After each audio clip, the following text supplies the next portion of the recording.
Now, moving on to Rutherford's alpha particle scattering experiment.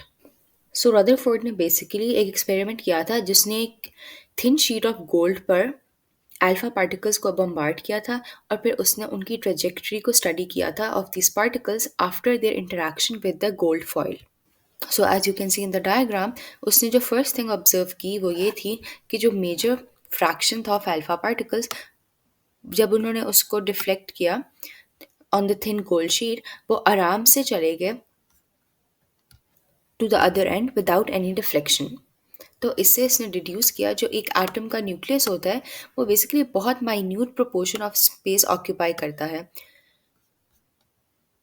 So this shows कि जो mostly space होती है एक एटम में वो एम्प्टी होती है. सो जो सेकेंड ऑब्जर्वेशन थी वो ये थी कि कुछ अल्फा पार्टिकल्स डिफ्लेक्ट हुए थे by the thin gold sheet at very small angles. और इस ऑब्जर्वेशन से उन्होंने डिड्यूस किया कि जो न्यूक्लियस है एटम का वो पॉजिटिवली चार्ज होता है. जो थर्ड ऑब्जर्वेशन थी वो बेसिकली ये थी कि बहुत थोड़े एटम से जो 180 डिग्री के एंगल से डिफ्लेक्ट हुए थे गोल्ड शीट से. और इससे उन्होंने डिड्यूस किया कि जो वॉल्यूम ऑक्यूपाइड है by the positively charge particle in an atom वो बहुत स्मॉल है compare to the total volume of an atom.